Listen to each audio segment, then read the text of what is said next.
anthems.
We remain standing for prayer. Kampiteo Sala. Let's humble ourselves and we pray. Merciful Father, the Alpha and Omega, at this particular time, we come to you for all you have done to us and this great nation, Uganda, to our President and all of us here. God, we thank you for your protection, guidance, and providence. Lord, be in our midst. Give us strength and wisdom here. Guide all the decisions we make as leaders. God, please inspire and help us to serve with integrity, truth, and justice. We also pray for our dear beloved President, Yoweri Kaguta Museveni, Vice President, Major Retired Jessica Alupo, Prime Minister, Right Honorable Nabanja Robina, ministers, and all leaders in our country, Uganda, so that we can work together for common goals. For there is no power and authority except from God. Just as the Son of Man was sent to earth to be served, to serve, not to be served. We pray all through your mighty lovely name, Jesus Christ. Amen. Brian Mulindwa from Kakumiro. Amina tutuule. Munzikirize mpite meya w'ekitundu kino ate era abadde omuyizi ajje atwanirize ayanirize president. Your Excellency, sir, the program stands as follows. After the prayers, we are going to have welcome remarks from the Mayor, Kyankwanzi Town Council. We will have a memorandum presented by the participants. Thereafter, we shall have a music interlude that will be followed by remarks from the Director of the National Leadership Institute, Kyankwanzi, who will in turn invite the Right Honorable Prime Minister, who is the convener of this retreat. Thereafter, the Right Honorable Prime Minister will invite you, Your Excellency, sir, to come and address us. After that, with your permission, Your Excellency, sir, we will have the anthems in reverse, and thereafter, you will leave at leisure, Your Excellency, sir. May I invite the Mayor and a participant in this course to come and welcome His Excellency the President.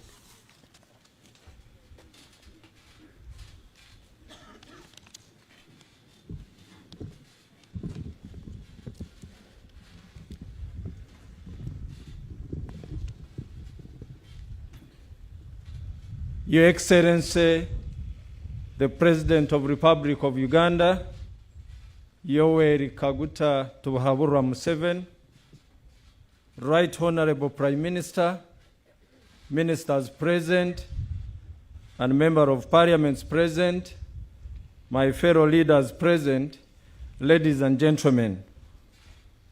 Your Excellency, amanya mpitibwa Kwefuga Elijah, Mayor wa Kyankwanzi Town Council wano wetuli, era nga nyimiridde wano mu kiti ekimu ekirala nga nze ssentebe w'akakiiko Executive Committee that was constituted by the 7 districts abakulembeze bano ze bavuddemu. Your Excellency, nzikiriza ntwala omukisa guno ku lwange nga Mayor w'ekitundu kino era ku lwa bannange bonna nkwanirize mu kitundu kino era nkusiima olw'okukkiriza n'ojja okutuwa essomo ery'amakulu Katonda lyatutegekedde. Mukama wange Your Excellency, era nzikiriza nkusiime olw'okulonda obulungi n'otulondera Right Honorable Prime Minister Robina Nabanja.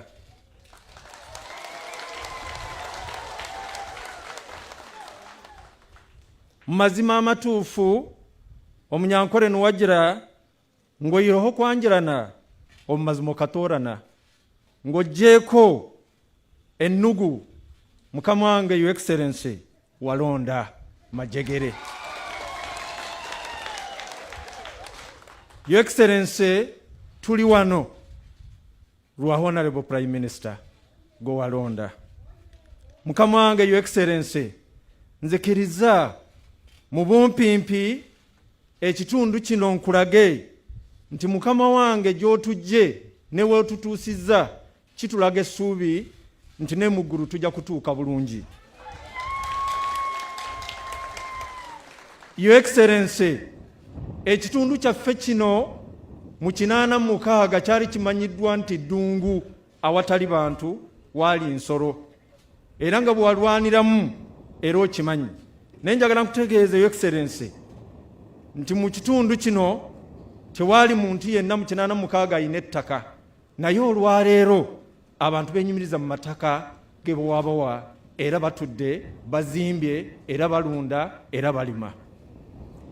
Your Excellency, mu 86 okutuusa 9 tewaali na lita n'emu ey'amata eyatundibwanga okuva mu kitundu kino. Kitegeeza nti Your Excellency twali tukolera ekidda kyonka nga bw'otole tugamba. Naye njagala kutegeeza Your Excellency olwaleero ekitulaga nti mu nsi ensuubize twatuuka era tuteeka kulemeramu nti olwaleero Kyankwanzi Town Council kokka LC19 njagala nkulage amata ge tufuna era kikuwa ekifaananyi ekyensi w'ogituusa Your Excellency. Kyankwanzi nga Town Council tulina ebyuma 9 eby'amata nga bisolooza lita z'amata buli lunaku 27,000 Your Excellency. Your Excellency ekyo kiraga nti mu mwezi nga Kyankwanzi Town Council tuyingiza obukadde 8 eza ssente eziyingira mu Kyankwanzi nga Town Council yokka.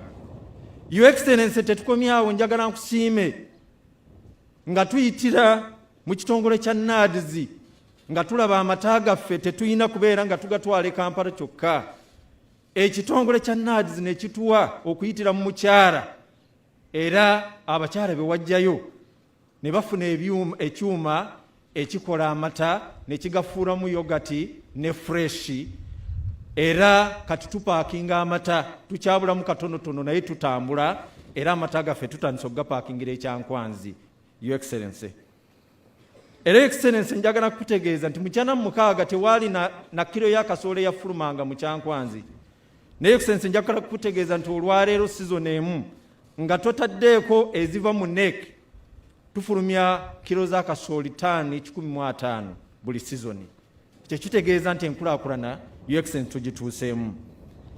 Your Excellency, njagala kutegeeza Your Excellency era nkusiime nti ebyamalwaliro nago tugafunye aga Health Center 3 nenkubadde amagombolo agamu teganafuna naye nsuubira nti gagenda kufuna. Era njagala kutegeeze mu Kyankwanzi Town Council Your Excellency nti tulina Health Center 3 era olwaleero ne Health Center 2 eya Nali mukama waffe Right Honorable Prime Minister gwe walonda Majegere amaze okulagira naye efuuka Health Center 3. Your Excellency bwe watusomesa ebya saako nga maliriza era tulina saako ey'omulembe mu Kyankwanzi Town Council eyitibwa Kyankwanzi saako mu region yonna y'ey'omulembe. Your Excellency era nkusiima olw'omusomo ogwo. Your Excellency ebyenjigiriza tewaali diguli yonna mu 86 mu Kyankwanzi naye kati diguli ze tulina mu Kyankwanzi Town Council yokka nga toyogedde ku Kyankwanzi district yonna tuli mu diguli ezisuka mu 10 era abali ku university tobala. Your Excellency ensi ensuubize tugituuseemu. Amazzi twali tunyoga abidiba naye tunyoga taapu tusumulula ne tunywa. Your Excellency esente za PDM nazo tuzifunye buli muluka era abantu bagagawala bali mu kukola. Your Excellency nga mmaliriza nzikiriza mu bumpimpi nti essomero lino we liri tusiima nnyo naye etawuni yaffe wano ey'olusozi emmoloka bwe ziba ziyitamu enfuufu etugazaawo bizinesi olw'okuba enfuufu eba nnyingi. Tusaba Your Excellency programu y'okukola oluguudo okuva ebukwira okutuuka wano bw'eba tennatuuka waakiri olagire batukolereko ka kilomita 5 bwokka okuyita mu tawuni enfuufu esobole okwagaza abantu okukola bizinesi zaabwe era tweyagalire mu ssomero lino. Your Excellency akasembayo nti nga bw'omanyi bwatuweereza bridge eya Kabaale not connecting ku Nakaseke n'ensi yonna badde nsaba Your Excellency bwe kiba kisoboka era otukkirize ne bridge n'eyambulabuzo ekolebwe tugattibwe ku Masindi sobole okufuna akatale k'amata n'ebirala byonna. Your Excellency n'ebigambo ebyo nzikiriza ku lw'abannange bonna nga bwe tuli wano nti nga bwe kiri mu Bayibuli nti nga bwe kyali nakati bwe kiri era bwe kiribeera. Tukkirize Your Excellency nti nga bwe kyali mu 86 era nakati bwe kiri era tusaba bwe kirina okubeera mu linnya lya kitaffe n'ery'omwana Amiina.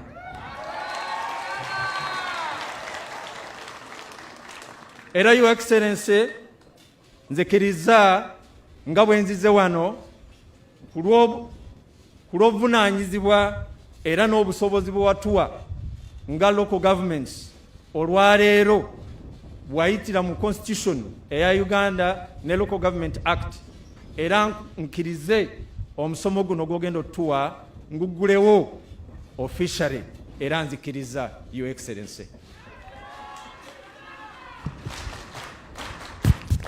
Ya ssentebe atukkiriza bwe buyinza obwalwanirwa okubuddiza abantu. Munzikirize nkozesa omukisa guno, Your Excellency, mpite abagenda okukwanjulira ebirowoozo bye bafunye nga bava mu musomo guno, giyite memorandum.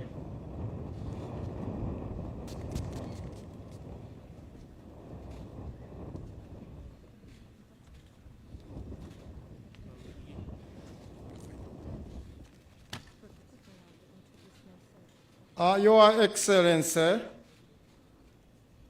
waswataddewo zitwawula Workers League Nakaseke District, resident of Ngoma Town Council.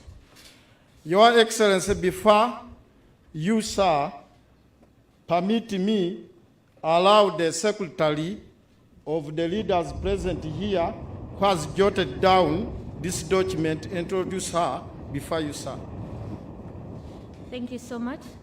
Your Excellency, Shama Elizabeth Trint is my name, the female youth district councillor, Nakaseke district.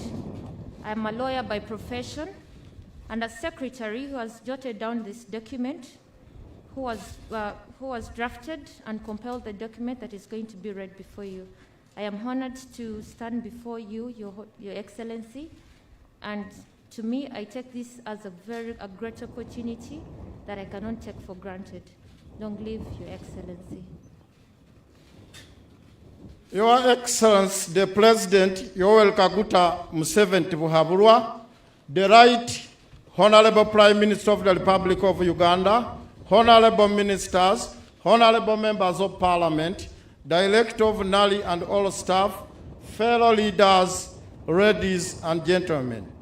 Joint memorandum arising from the Transformational Leadership Training course for district leaders from the 7 districts of Nakaseke, Kakumiro, Kansanda, Chankwas, Hoima, Mubende, and Kamwenje, dated the 22nd Feb 2024. Your Excellency, we take this opportunity to thank you for finding time to come and share with us your wisdom. As local leaders, we thank you, Your Excellency, and the NRM government for the tremendous support to local governments which have gathered here and the others at large. We also thank you for professionalizing the UPDF, which in turn has passed on transformational skills, patriotism, and ideological values to Ugandans, Your Excellency. Your Excellency, we take this opportunity to thank you for having appointed the Right Honorable Nabanja Robina as our Prime Minister. Asante sana, who is both a leader and a parent. She has built momentum of the national resistance movement on the ground, and it is because of her efforts using her office that we are here before you today. Your Excellency, we appreciate the management of NALI under the leadership of Director Brigadier General Chisembo and the entire staff for a well-structured course and the general welfare. Asante sana. Your Excellency, before you are leaders who subscribe to NRM and other political parties. And we all agree that this training has made us better leaders. We are all in agreement that the time we have spent here has accorded us an opportunity to know more about our country, about where we came from, where we are, and the future that awaits us. Your Excellency, we commit to be ambassadors in our respective areas of jurisdiction to continue using the competences we have gained in patriotism, socio-economical transformation, Pan-Africanism, East African integration, financial literacy, among other subjects. Your Excellency, During our stay here, we have exchanged views and shared challenges that, if addressed, will go a long way to improve our service delivery. Operationalization of Bunyoro University. In the spirit of equitable distribution of higher education, Your Excellency, we appeal to you to fast-track the operationalization of Bunyoro University. The issues of location, which is the main hindrance, can easily be resolved by your intervention so that the university can open its gates to students in the academic year 2024-2025. Increase of local government leaders' emoluments. Your Excellency, we are requesting you to consider increment of local government leaders' emoluments, administrative units. Your Excellency, we kindly request you to lift the ban and allow creation of new administrative units as earlier requested to bring services closer to the people. These include but not limited to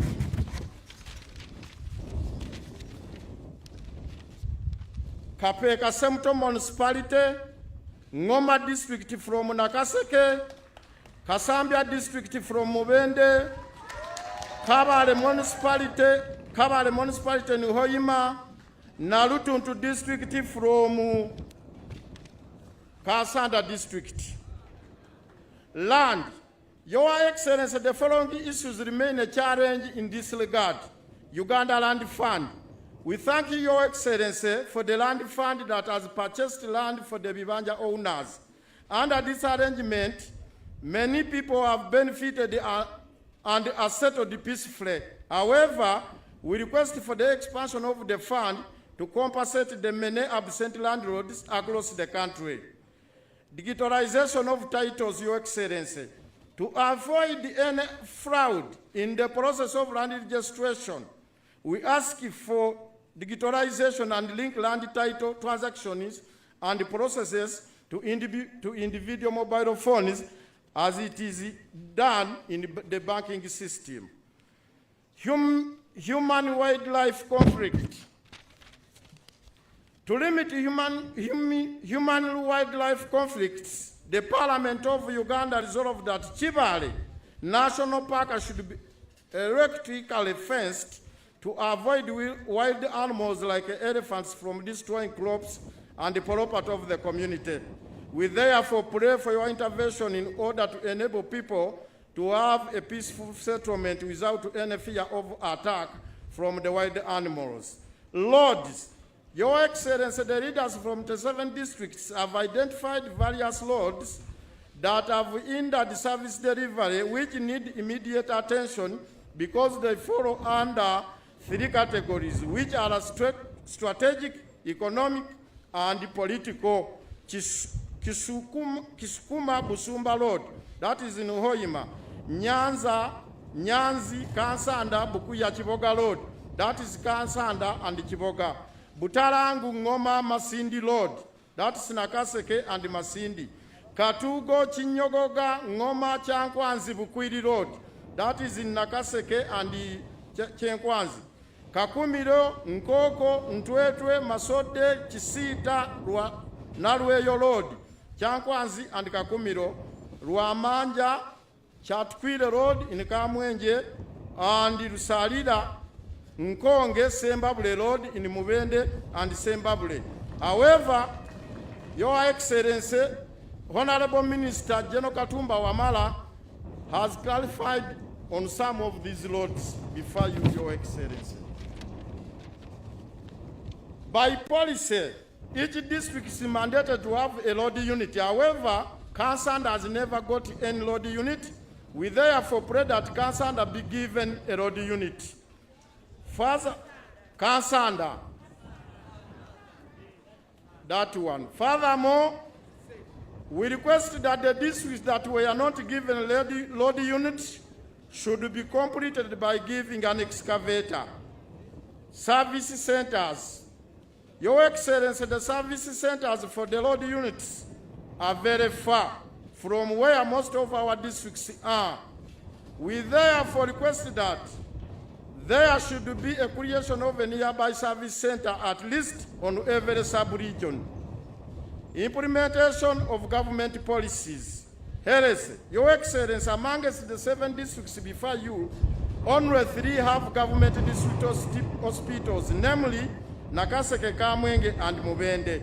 It is our humble request, therefore, that the remaining 4 districts be considered when giving government district hospitals, education, vocational institutes. Out of the 7 districts, only 4 have district vocational institutes, namely Kakumiro, Mubende, Kamwenje, and Nakaseke. It is our request, therefore, that the remaining 3 districts be considered when allocating funds for building vocational institutes, skilling hubs. Your Excellency, under your initiative of Skilling Uganda, Greater Luwero is under Kayunga Hub, which comprises of 11 districts, leading to a smaller number of intakes. We therefore request as Greater Luwero, including Chankwanza and Kiboga, to be given a skilling hub stationed in Nakaseke, which already has land that has been identified for that purpose. Agriculture. Your Excellency, in agriculture, we continue to face a number of challenges, including the following: fake alkaloids, and other agrochemicals in all the 7 districts. Nursery bed operators who supplied the coffee seedlings to Uganda Coffee Development Authority for the last 5 years have never been paid by NADS and Uganda Coffee Development Authority. Your Excellency, we request that you kindly intervene in the above matter for the amicable delivery and growth of the agricultural sector in Uganda. Your Excellency, during our stay at Nali, we have acquired a lot of theoretical knowledge. We therefore request you to permit us benchmark at one of your farms for practical knowledge. Pledges.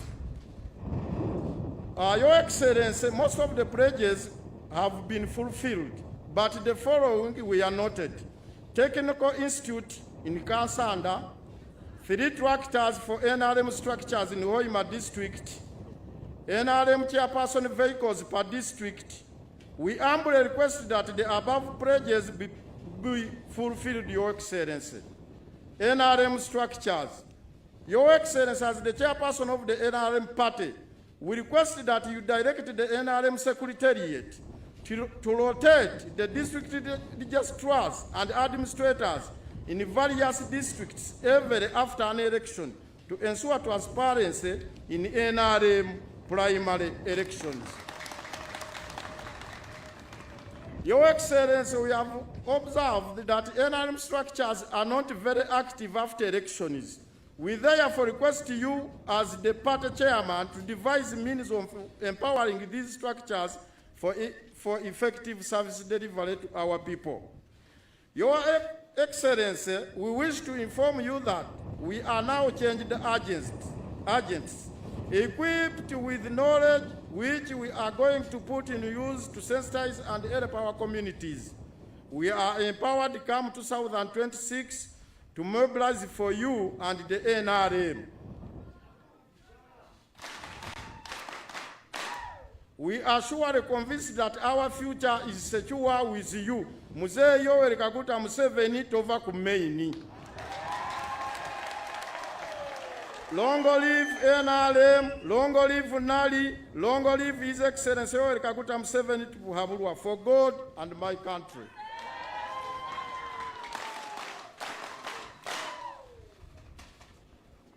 Thank you very much, the participants' representatives.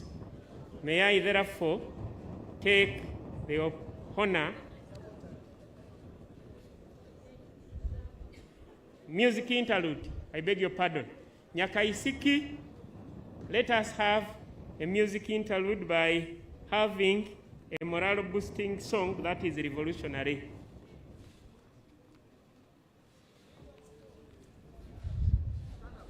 Yes. Nyakaisiki.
I think that is a very good note.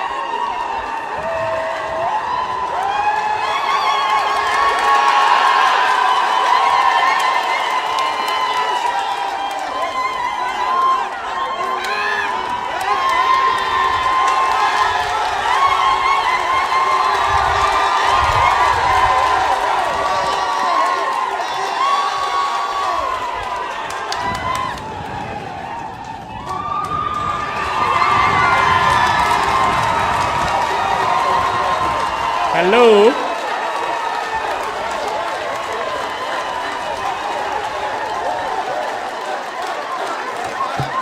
Yeah, take your seats. Yeah, that is a very good morale, and it is on that note that I want to take this opportunity to invite the director of the National Leadership Institute, Brigadier General Charles Kisembo, to come and give his remarks. You are welcome, sir.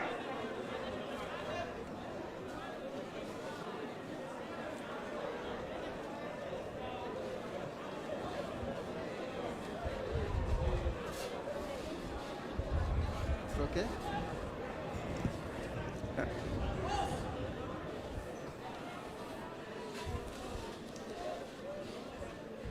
Your Excellency, the President of the Republic of Uganda and Commander-in-Chief of the UPDF, the Right Honorable Prime Minister, Honorable Robina Nabanja, Cabinet Ministers here, Ministers of State, Members of Parliament, RDCs, Permanent Secretaries, Kyamkwanzi District leaders, members of the press, course participants, ladies and gentlemen, Your Excellency, with due modesty, allow me on behalf of NALI and my behalf to welcome you to the National Leadership Institute. We thank you, Your Excellency, for finding time off your busy schedule to come and talk to the course participants and after close the course. Your Excellency, the course participants before you were drawn from the district of Hoima, Masindi, Movende, Kasanda, Nakaseke, Kamwenge, and Kyamkwanzi. And they comprise of district executive committee members of the NRM, the LOC3 chairpersons, NRM chairpersons of sub-counties and town councils, a few youth, people with disabilities, and the cadres. The course participants before you are 472, Your Excellency.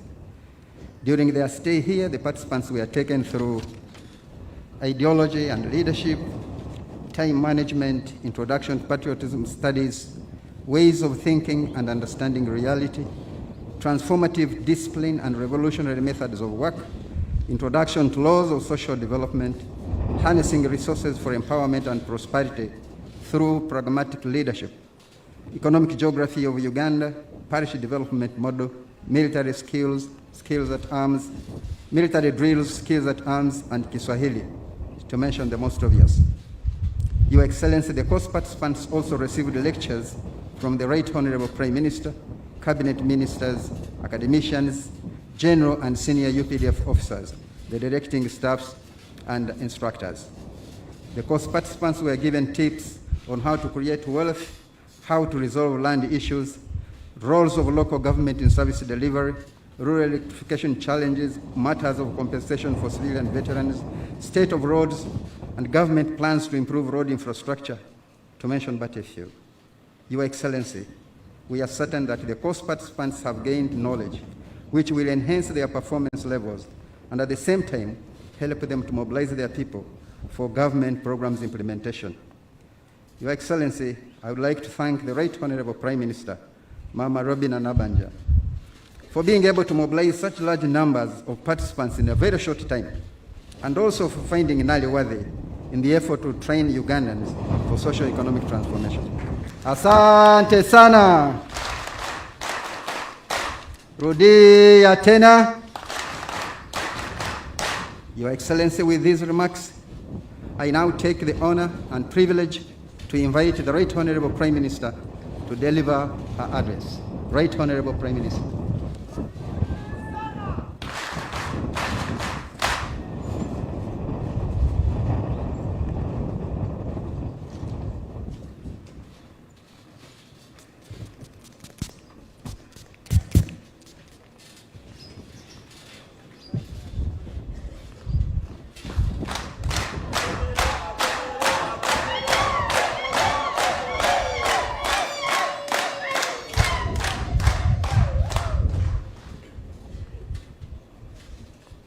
Your Excellency, the President of the Republic of Uganda,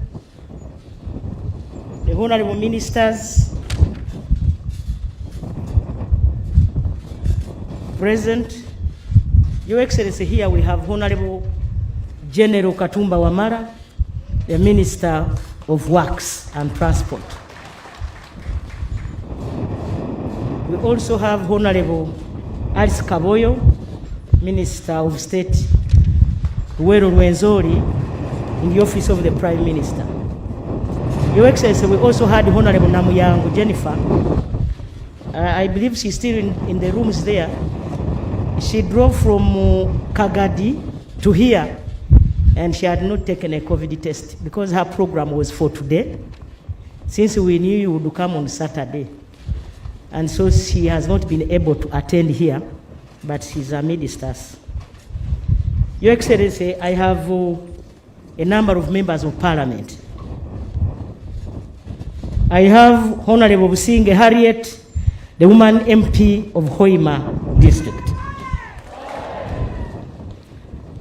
Your Excellency, we have Bingi Patrick Nyanzi, the Member of Parliament in charge of Butemba County in Chankwanzi District. I have Honorable Sendaura Christine Bukenya, the woman Member of Parliament, Chankwanzi District. I have your namesake, Museveni William Ndoli, the Member of Parliament of Wekula South in Mubende District. Your Excellency, I have Honorable Nyongole Enoch, Member of Parliament, Nakaseke North. Your Excellency, you recently appointed the Permanent Secretary in the Office of the Prime Minister. The PS Office of the Prime Minister is Dadson Balaba. He's also present, and he's the one who has made it possible for me to get money to come and facilitate the members to be here. I have the PS Minister of Local Government, Beni Kumumanya. He's also present. Your Excellency, we have RDCs, Ankunda Sharon, the RDC of Chankwanzi. Birungi Abubakari, the Deputy RDC of Mubende. Your Excellency, remember Birungi Abubakari was the LCC chairperson of Birembo when you trekked up to Birembo. So you directed that he be appointed Deputy RDC. So he's currently in Mubende. Your Excellency, I forgot one MP. We have Pius Wakabi, Member of Parliament, Bugaya in Hoima District.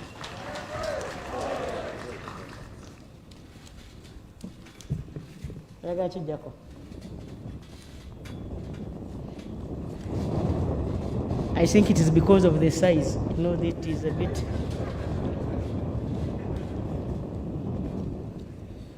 Your Excellency, we have Kabare Perus, Deputy RDC Chankwanzi. We have Mparanyi Bosa, Deputy RDC of Kasanda. We have Mbabazi Rogers, RDC Hoima District.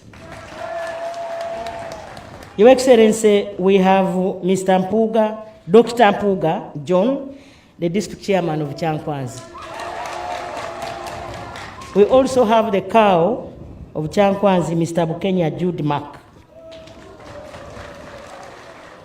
Your Excellency, I'm extremely happy to welcome you to the National Leadership Institute Chankwanzi, and I thank you most sincerely for finding time to come and address these leaders from the selected 7 districts.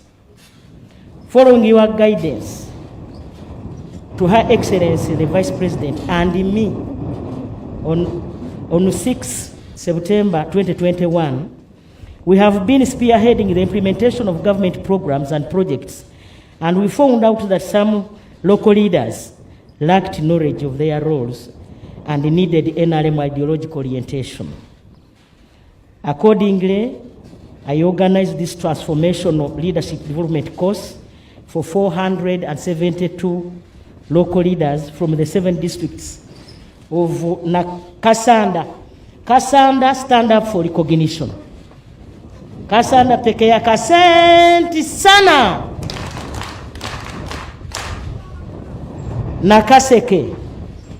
Nakaseke stand up for recognition. Asante sana. Chankwanzi stand up for recognition.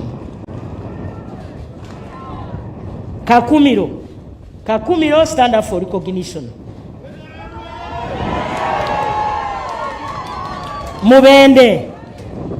Mubende stand up for recognition. Hoima stand up for recognition. Kamwenge, we have a few leaders from Kamwenge. Kamwenge stand up for recognition. Your Excellency, this training started on 11th February, and I believe we must end now. Because Museveni nga amaze okwogeranya ddamu.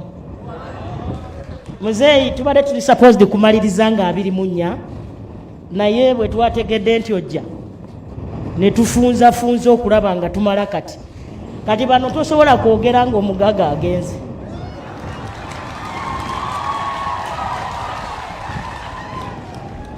Your Excellency, now that I'm far, allow me to put off my mask. Museveni nga amaze okwogera tewali addamu. And so twatudde ne tuteesa nti era olwaleero after your lecture you will officially close this training. The participants include all the NRM district executive committees in those districts, all the district councillors, the NRM sub-county chairpersons, the LOCC chairpersons, women council, youth, PWD, veterans from the same districts. Your Excellency, this category of leaders, they are our foot soldiers. Muzeeyi onkoze bulungi nnyo okujja. Abantu bano kyomanyi kyobakoledde era njagala okusiima. The training was informed by the issues we picked from the local leaders and residents during the meetings we held in many districts across the country, during the sport visits, farmer mobilization. Your Excellency, you directed me in your letter dated 31st of May 2022 to coordinate the Ministry of Agriculture and the other ministries to move down the ground and mobilize farmers. And we have exactly been doing the same across a number of districts in this country. It is through those meetings that we have picked a number of these issues. So, bano bolaba wano naddala Hoima twasanga obuzibu bungi wakati mu bakulembeze Hoima bwe twali nga gye tuli mu kalulu akaggwa. And so ne tugamba tujje wano so that we can put our heads together with these people. A number of issues were identified, and these are limited, but not, these are many, but not limited to the following. Our people have limited understanding of the 4 core principles of NRM. The 4 core principles are well known now to the members, and hence, corruption leading to shoulder work. As you know, Your Excellency, there is high school dropout rate among children from the poor families due to illegal fees charged in government schools, and corruption in district service commissions and among some district leaders. They sell jobs, and these people have been bringing all these issues. As a result of these ills, in some parts of the country, there is limited appreciation of what the government has done. Limited appreciation. Muzeeyi tukoze ebintu bingi, okoze ebintu bingi, naye ogenda okulaba nga abantu tebakola ki? Tibasiima. Ate gy'okoze ebingi ennyo ng'era tibasiima. So then we said no, let us try to bring the leaders together here present. Your Excellency, among the leaders who are here are those who came to leadership through the opposition. Webali wana abamu bali ku tiketi ya NUP, bali ku tiketi ya FDC, naye webali, and they appreciate kati bategedde ne bagamba nti era njagala okubasaba abakulembeze abali ku ludda oluvuganya naye nga webali wano bayimuke president abalabe, muyimuke mwene timutya muzeeyi waali muyinza n'okuyimirire wano. Muzeeyi basiimye bagambye nti enough is enough, bonna webali wano. NRM oye! NRM oye! Abamu bavudde mu district y'e Kasanda, abamu bavudde Nakaseke, abamu bavudde mu Bende mu municipality, abamu bali wano Kyankwanzi. Naye abataze temubafaako. Muzeeyi, njagala okusaba nti abakulembeze bano bwe bagenda bagambye bali naawe, tebakyayagala kuwulira birala. Singa tebibadde bino bya masiki na covid, baali bansabye nti bo baagala kafaananyi kokka naawe, naye kaakati ndowooza tekijja kusoboka kubanga bakitubuulidde. Muddeyo mutuule mukube kajjambo kennyini. Baabo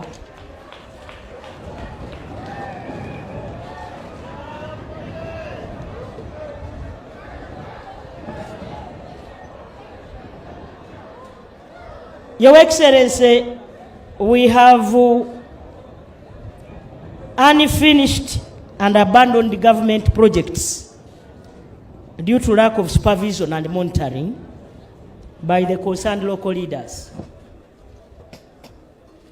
Waliwo emirimu gye bakoze ne batagimaliriza ne babirekaawo, ate nga ssente za gavumenti zigenze nnyingi nnyo. Naye singa abakulembeze bano baali bamanyi ekyokukola, oluusi baali badde batutemezzaako. Buli minisita abadde ajja wano ng'abalekera amasimu. Your Excellency, ba ministers abasomesezza wano nja bakusomera obawulire. Kakati we have dwindling NRM support amongst the fishing communities. Buli awali ennyanja mu ggwanga obuwagizi bwaffe obwa NRM bugenda bukendeeramu ate nga beekwasa nti oba abantu baffe aba Fisheries Protection Unit. Ekyo nkimanyi ojja kikolako, Your Excellency, kubanga tukwesiga. Ekyo nakyo kiveewo ekyekwaso. Aye ne bagamba nti NADS yagabira abantu ensigo, NADS negabira abantu ebyokukozesa, naye ab'oku nnyanja tebaafuna mukisa. Baagala nabo baweebwe amaato, baweebwe ne right fishing gears, basobole okuvuba mu nvuba ennungi. This came out from Hoima. Your Excellency, there is paralysis amongst the leaders in districts because of conflicts and corruption. Inadequate knowledge among leaders about their roles and responsibilities. Lack of knowledge among the leaders about the funds for projects implemented directly by the ministries in the districts and those allocated to the districts to enhance service delivery, including money provided for road maintenance. The councillors are saying sometimes they don't know how much has been sent, and they sometimes don't know the scope of work. But this has come up clearly, and I believe from here going forward, ebyo tebikyabeera okubanga bano gafuuse majeego ga ku ttaka.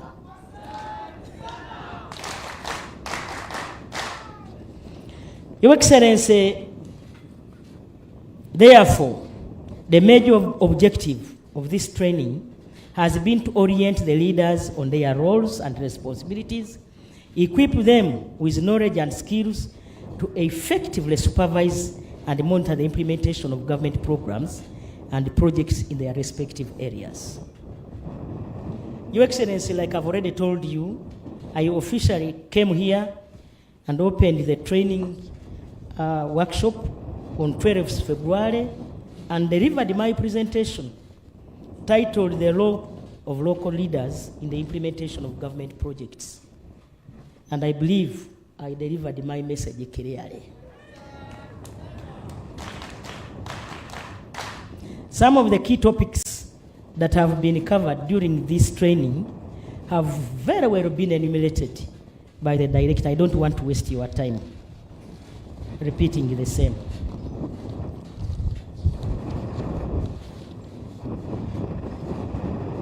Your Excellency,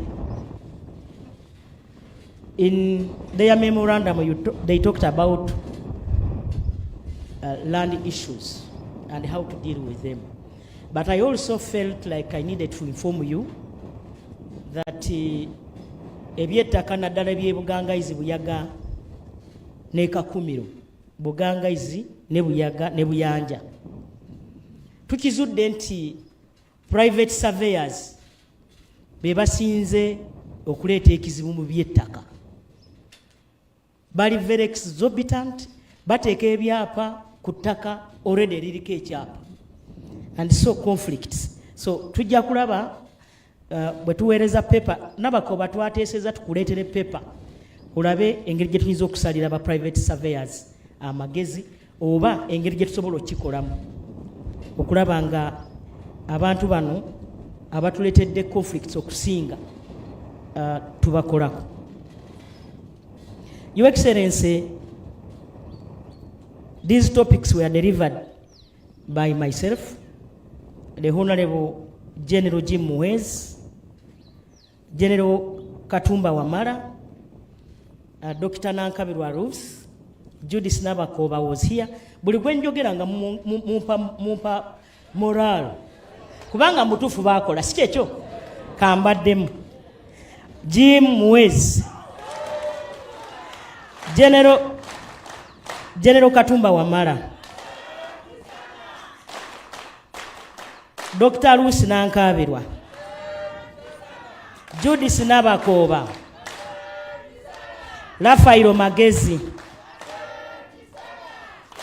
Rosemary Namayanja, Honorable Alice Kaboyo, Haruna Kasolo,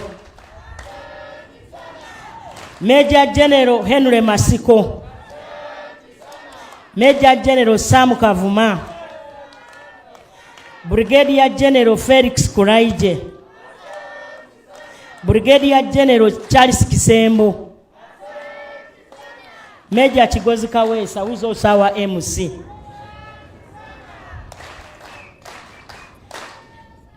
Dan Sanibalaba, the PS Office of the Prime Minister. Beni Kumumanya, Susan Mujelma, and our officers of NARI and the other UPDF officers.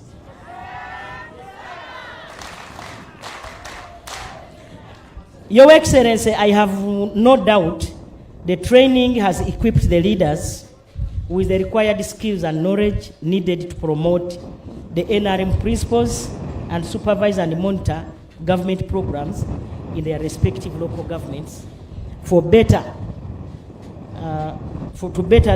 benefits of Ugandans. I also believe this training has helped our leaders to understand their roles and responsibilities, and you will use this knowledge to lead the people better. Your Excellency, your trainees have been very good participants, and they have been active, and they told me to convey their great thanks to you, to the government, because the money we paid here, Your Excellency, is not mine. It's the little money that is there under the office of the Prime Minister for donations. So remember, we no longer go for fundraising functions. I decided, together with the new PS, that we use that money and train our people here.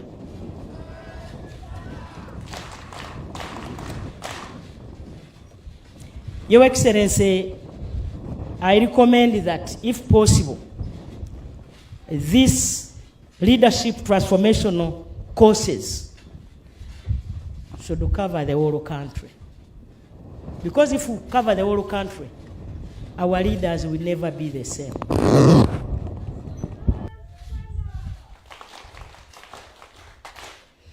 I thank you, Excellency, once again, and take the honor to invite you to deliver your message, to train these leaders, and also close this training workshop.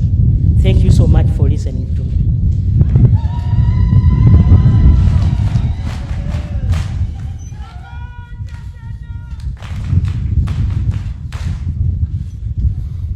Sit down, please. Sit down.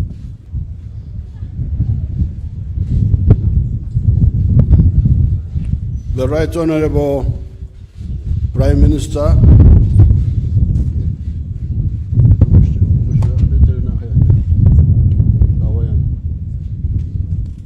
the Honorable Ministers, the Members of Parliament, and the directors of Chenkwanzi, and the course participants. I will not talk on the issues of the memorandum because those are not the main problem. The main problem which these countries have, African countries, all of them, in fact, and which Uganda has had for a long time, is first and foremost okukebera omulwadde, okukebera omulwaire ne mmanya nti omulwadde ono okuva ku bubonero bw'alaga alwadde omusujja. And then you prescribe. So when you come here, you talk about roads, about what. Those roads are there in many parts of the country. Why is there poverty next to a tarmac road? If the road was the problem. So that's why I will not talk about those issues of roads. Those are not the problem. The problem is what the NLM has been trying to tell Ugandans here for almost the last 60 years. And one can summarize all this by quoting the Bible. Seek ye first the kingdom of heaven, and the rest will be added unto you.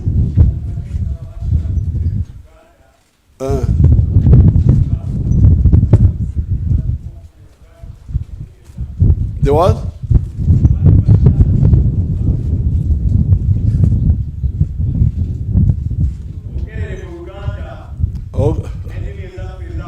Okay. Naye oluganda lwange siru.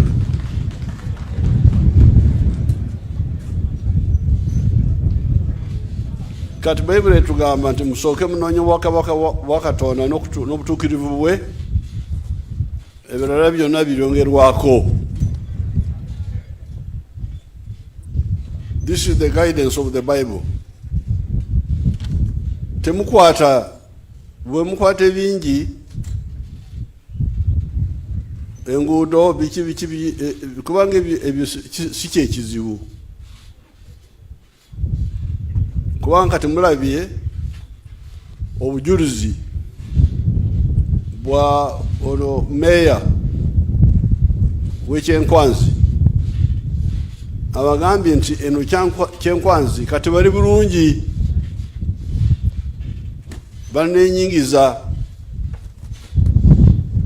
akatawo nako akali okumpi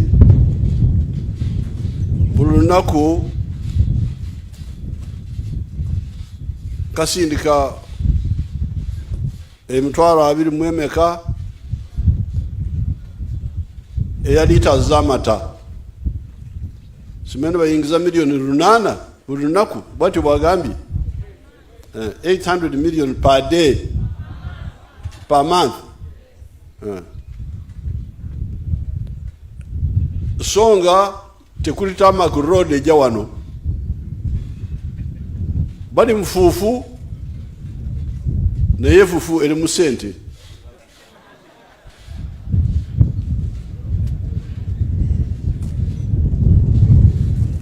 ate Katonda bwe yali atutonda teyakwata chorus nakola omuntu yakwata efuufu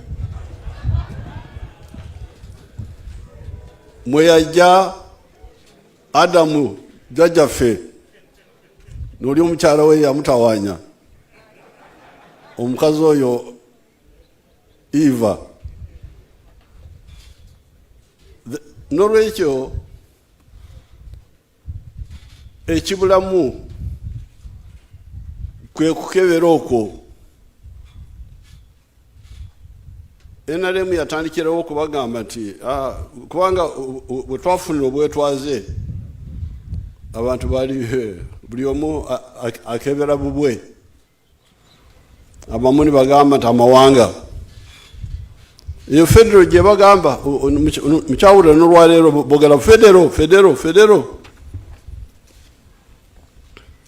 federal kitegeeza ki endowooza y'amawanga era bakyogera ffe ng'Abaganda tufune ebyaffe ng'Abaganda mweka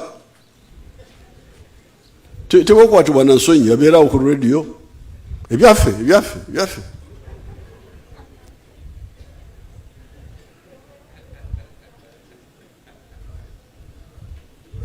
endowooza y'amadiini ebibiina ebyo byaliwo DP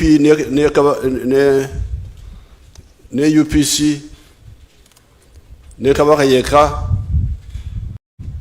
byonna byali ku musingi gw'amadiini okusosola mu madiini oba okusosola mu mawanga. Kabaka yeka yali y'Abaganda, DP y'Abakatuliki, UPC y'Abaprotestant abamu si bonna. Kati awo NRM we yagira okusooka abamu twali mu bibiina ebyo ebyadda. Nze nali wa DP, bano ba Rugunda Bakategaya bali mu UPC. Naye mukyala Njuba bali mu Kabaka yekka. Naye awakati awo 1965 netandika okubuusabuusa era ebizibu byali bitandise kubanga independence emyaka enajjoka ensi yali etabuse, constitution obote najijjawo 66 netuyingira mu ntalo amini biki.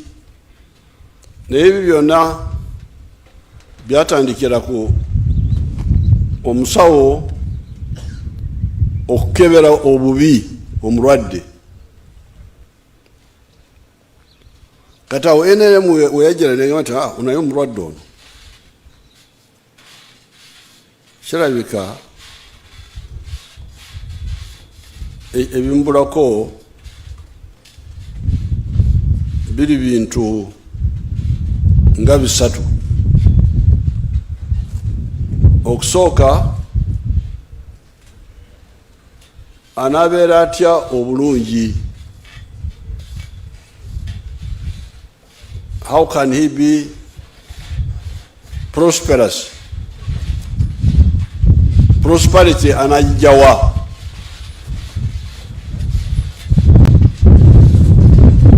Tonatuuka ku gwanga, tonatuuka ku kitundu, sooka otunule ku muntu buli omu mu maka ge.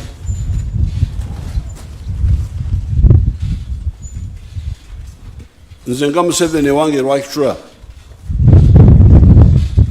obanga abalunzi bano abali wano mu Kyenkwanzi, prosperity banagijawa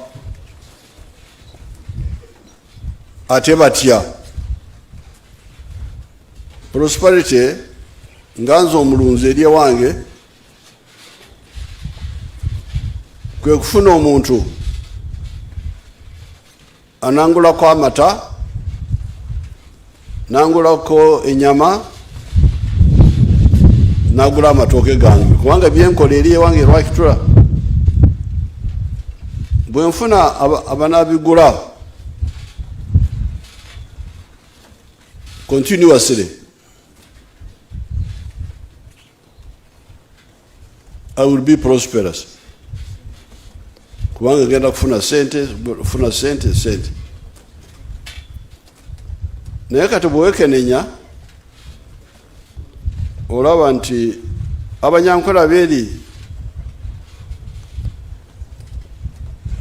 enkole amata gange tebagagula. Lwaki? Kubanga nabo balina amata, nina amata, balina amata, tebangulako, sibagulako. Naye bwe tusinkana ku makya twogera Lunyankwera, agandi horo.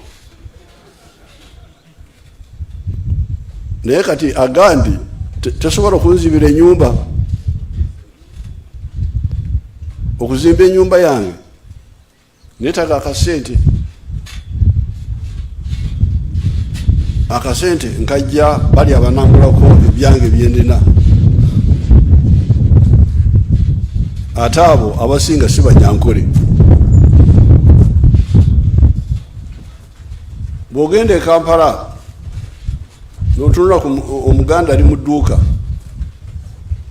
abajja mu dduuka ye okumugulako si baganda. Mugenda Mengo nebagamba nti musooke mulanye, mulage nti muli baganda ddala. Nze ndi muzzukulu wa nani? Nze ndi wa Katongole, kubanga ndi wante. Naye bw'obeera n'edduuka e Kampala, omukyolo n'ayingira, tomugamba kulanya, omwaniriza nti sebo nkukolera ki, oyagala ki? Olulimi awo lukyuka. N'olwekyo netulaba nti prosperity Uganda eyawamu yegenda okutuleetera prosperity okusinga amawanga.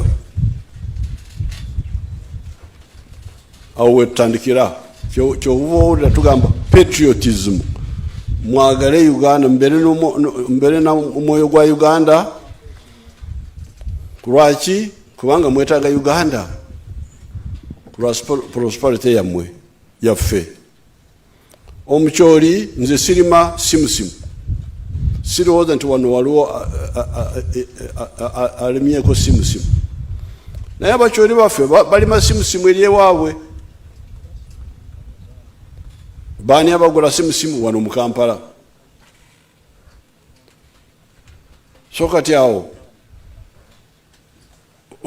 kwali okukebera kwa NRM okusooka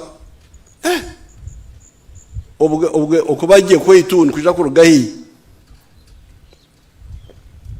okubajje komunya Uganda nkurugankahi abakutugambira amahanga n'amadini nibija kuterezaho okubajje fokuddamu okwaffe 65 kwali nti bano abali ku byamawanga ku byamadini mu politics, they have done a misdiagnosis. Omulwadde bamukebedde bubi era omulwadde ono ayinza okufa because they think identity, politics of identity, zisinga politics of interests. Nibateekateeka mu politics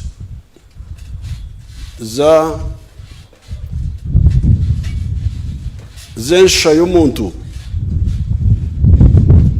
nizikira politics z'okukenuura.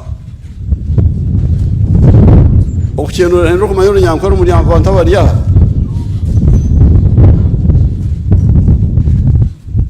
olwokumanya olunyankore okukenuura no ijuru tugambira okukenuura wata omukono ahaiguru ahagati hari eri emabega wali omusajja atadde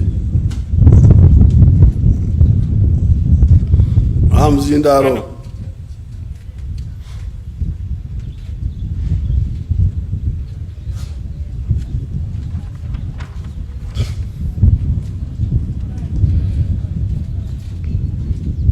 yo mask yawo bakuri.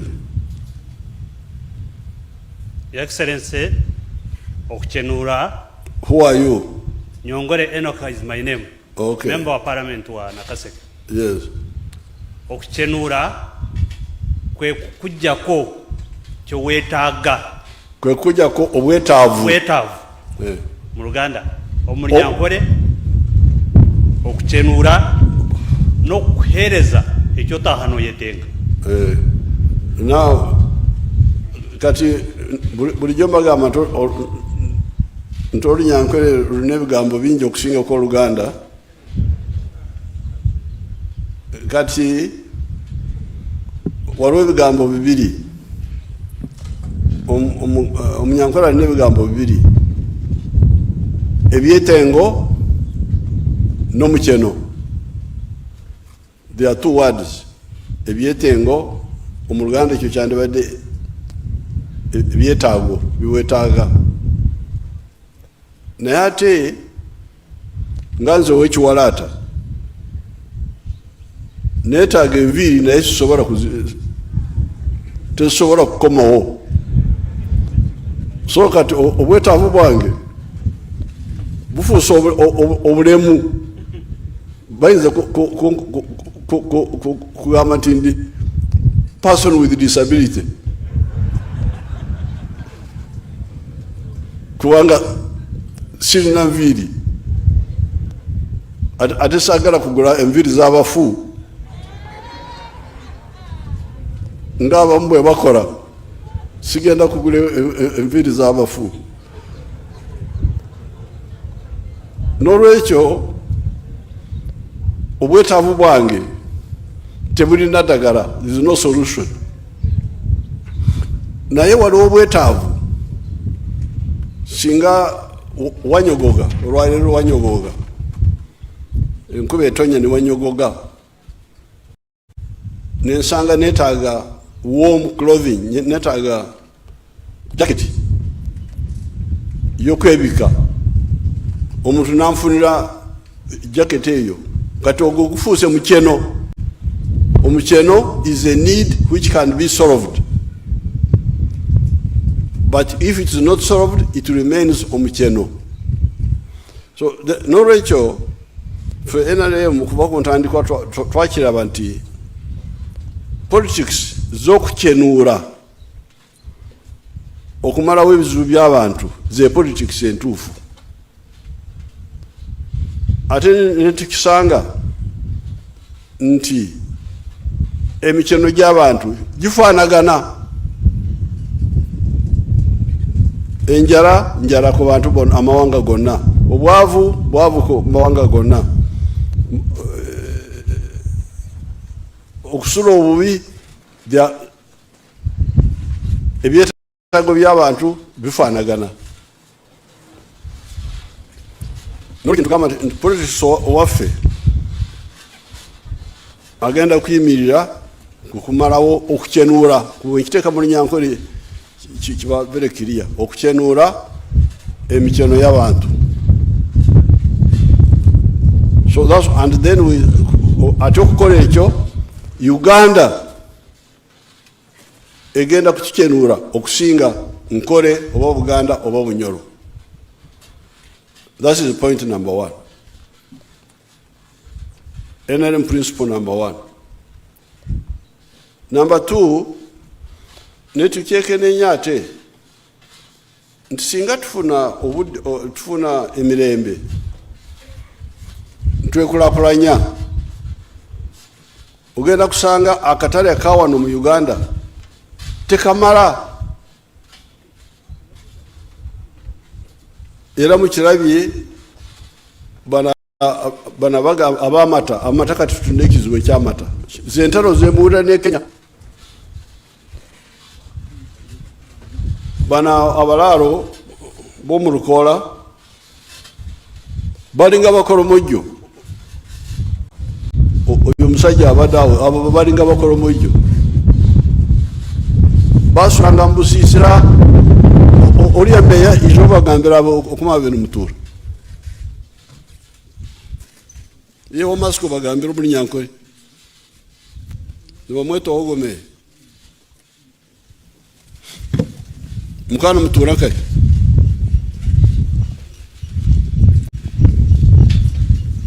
Your Excellency samazina nbanyeta kwefuga Elijah amajjo gutwabentuuramu njogere mu Luganda Your Excellency no Luganda you can speak amayumba getwali tubeeramu mayumba ga busiisira noyingiramu ne weebaka olumba obeeranga muwanvu n'amagulu ne gasigala ebweru salaba enyumba yebaati okuva ku luguudo lwa Koras weruli kati okutuukira ddala ku mayanja salaba nyumba waddemu okujja kwezino eza Kyankwanzi ne za Kardinali kituufu oba si kituufu kituufu Your Excellency mwe mwabeerangawa abazadde bo abazadde bange babeeranga eno naye olutalo ne lubajjayo ne lubaza ekkooki era bwe lwagwa ne bakomawo naye olutalo telinajja mwabeerangawa nga terunabeerawo twabeeranga empololo entungamo okay naye abaali wano waliwo omukubo jangu wano mujje ku muzindaalo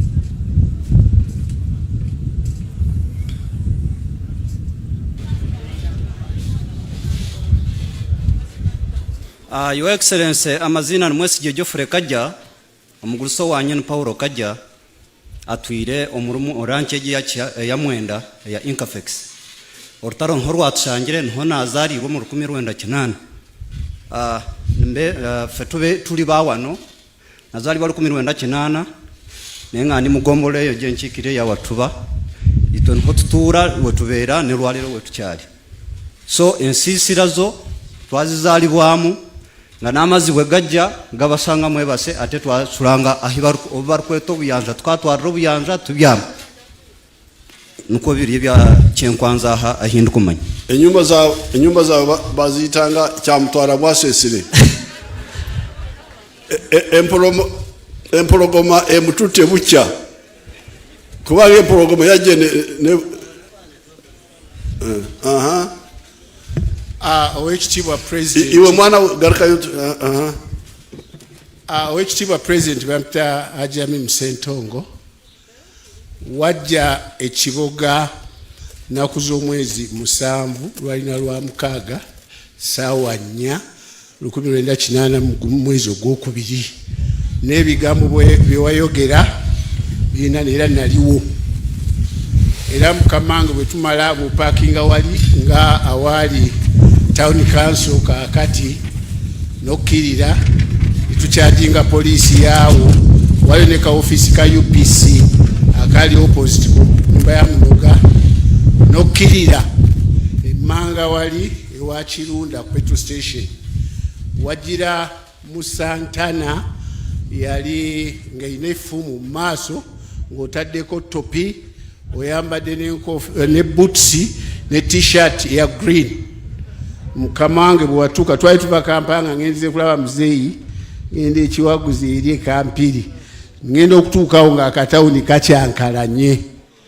Bino bigambo Mukama wange guwa byogera olaba ku lw'amazima n'obwenkanya tugudde ku gavumenti ya Uganda olutalo twetaaga demokrasi. Wano waliwo munaddiini atusabire kyali jeno Mukama wange. Oluvannyuma Abatanzania lubajja ntuddayo ntugenda wali Katanjevu nga wamuzeeyi Kagulire mu bisozi naye okuva olwo Mukama wange mbadde nakwegattako weebalira n'omudaali gwange nja kwebaza. Owekitiibwa President wano guno gwali muluka nga eggombolo eno yonna tugiyita Butemba Bukwiri era asajja abaagikulira yali mzee Anania Lukuba Yakobo Kivumbi naye twajjanga eno nga mu nsolo abantu bajja okulya ensoti waali naye wali awali ku lubiri waliwo ka Uniport omusajja yaliwo ng'atta ebivu bamuyitanga Lwamashangari yafa yalingawo naye nga yali musawo wasese ng'atta ebivu. Mukama nga n'obuyumba bwonna obwali awo naye ng'eno tujjayo tutya twajjanga okulaba nti tudduka ntuddayo ekiboga. Mukama wange wano omuluka eggombolo eno Butemba evuddemu amagombolo amalala 5 ate manene nnyo. Kale oyo mulwanyi waffe wedda kati okola ki Sentongo?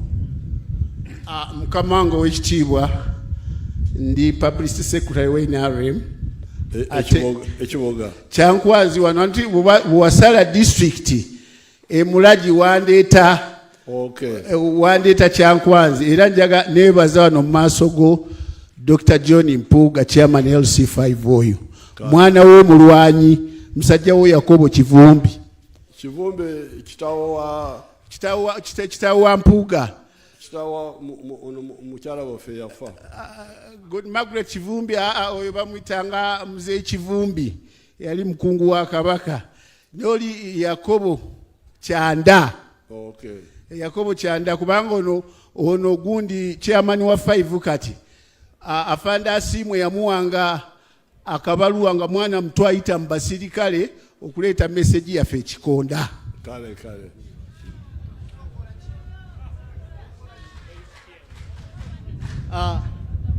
His Excellency amanya mpitibwa Sendege Fred nga nzaalibwa Nkulubanyi okuva ng'ogenda Hoima Road oba ogenda okuyingira mu Forest 1 nzaalibwa omwami omugenzi kati Hannington Ssenyonga. Nsaba kutegeeza bamemba abatuuliriza ssebo mu mwaka ogwo gwe twazaalibwamu twali na nnyumba za ssubi naye ng'oluggi twakozesanga malebe. Eddebe eryo lye baaleeterangamu palafiini okuva ebweru bwe byakaddiwanga ne bitemwatemwa ne biteekebwako oluggi. Ssebo, mu kalulu k'omwaka ogw'ekinaana omugenzi Ssebo Hannington Ssennyonga Mukama ye yali amuwanzeeko eddusu, yali ayina emmotoka Bedford loole enamba yalinga UVK 107. Ssebo mu kalulu ako ye yasobola okusomba abalunzi bonna abaali bava eno wonna paka nga oyingira eŋŋoma awo wano ku lutindo, nga tulondera wali ebutemba, kakati awali ebitebe bya disitulikiti awo ewalinga polling station eyatwalanga eno abantu bonna nga tuli ku kibiina ekya UPM. Ssebo, ng'era gwe candidate. Ssebo, nsaba okutegeeza bakalulu be kataali mu bwenkanya wakkiriza okulwanira Uganda. Nabwe kityo omugenzi Ssebo awo emmotoka twatuuka n'agikweka awo Enkulubanyi mu forest, nga ekitundu kino kikamaningibwa omusirikale owa Obote gwe bayitanga Onyango, eyakola omulimu omubi okusala buli kiramu, buli muntu eyavaawo okutuusa bwe bakyusa omugenzi Kivumbi gw'obadde oyogerako nga ye kansala bwe yalwanirira ekitundu kyaffe, ne bakyusa omusirikale ne bajja ne baleeta kapiteeni, baali bamuyita Godfrey, naye erinnya lyali lya Kikyoli, mu biseera ebyo saalisobola. Abasirikale abo ne bajja babbaloole ne bagireka ku bikondo, ate era ne bakomawo ne bagyetikka ne bagitwala. Ssebo, omugenzi nga tanafa yali mulwanyi, bwe tutyo bwe twayita mu lutalo newankubadde nga yafa tanaliyirirwa, naye nsaba okutegeeza ffe abaana tukyaliwo. Ssebo, nsaba ba participants bannange, ekyo kyampa obuvumu n'okubeera nga nalondebwa okuba ssentebe wa NRM owa Town Council gye tuyita eya Butembe, etwala disitulikiti ekitebe kyonna ekya disitulikiti. Nabwe kityo nayita ku bululu obw'amaanyi olw'okuba najjayo history nti NRM etuli mu mikono. Ssebo, mukama wange yadde minisita yagambye mu nkola ey'okuliyirira ntono, naye nsobola okufuna ebbaasa n'engitwalira bannange, konze nva wa pulezidenti. Obwa ssentebe bwe NRM sibuvuddeemu bwokka, naye nsaba obbategeeza buyumba bwali bwa ssubi nga buli mu bibira. Kyensuubira ennyonyi eyo bw'ebadde etambula eyinza okuba nga ebadde eraba byeru bulaaya eyaluli. Naye Ssebo, saba kwebaza eggwanga linyweze, ate n'entebe togisuula. Oba oliawo bannaffe abaafiira mu lutalo bayinza otukuba kibooko, eyo gye baalaga nga tubasanzeeyo, singa obuyinza onoomalaga butabu otyo. By'ebigambo bya kale minisita Kaboyo, oyo mwana waffe oyo omutegeere bulungi. Ssennyonga nali simumanyi, naye kati oyo minisita akutegeere bulungi, okoze bulungi okuntegeeza. Baasi baasi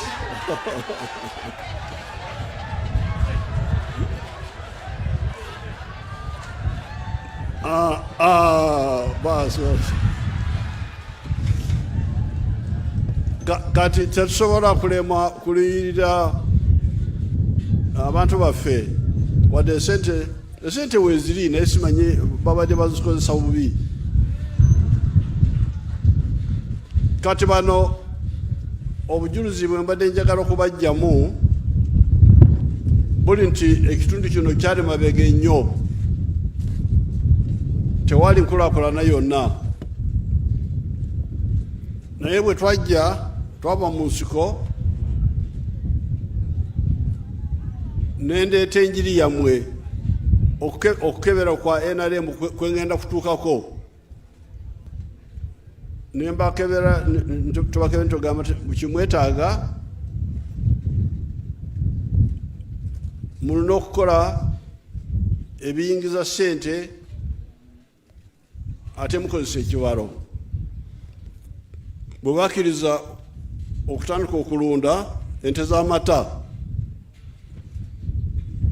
kati owulira nti kati Uganda ekama amata amangi ennyo okusinga amata getunywa. Kati tutuuse ku obuwumbi 5.3 oba lita z'amata buli mwaka. Songa wano tunywa liters obukadde 8 buli mwaka. N'olwekyo amata agafiikawo bw'otunula ku katale ka Uganda kokka gali buwumbi 4 n'emisobyo. Zentalo zemuwulira ne Kenya, tugezako okusaba Kenya abakkirize amata gaffe gayingire Kenya. Sudan tetulina kizibu, gagenda. Congo gagenda, ne Rwanda gagenda. Muwulidde ebyakasooli nti kati kyenkwanzi erima kasooli mungi. Kasooli tutuuse ku tons million 5 buli mwaka mu Uganda yonna. Songa wano mu Uganda tukozesa tani million 1 ya tons yokka. N'olwekyo tulina surplus ya million 4. Kati awo omukebera kwaffe twakebera nti bw'oba oyagala kuwona obwavu, bw'oba oyagala kufuna prosperity, olina okunyweza okwegatta kwa Uganda.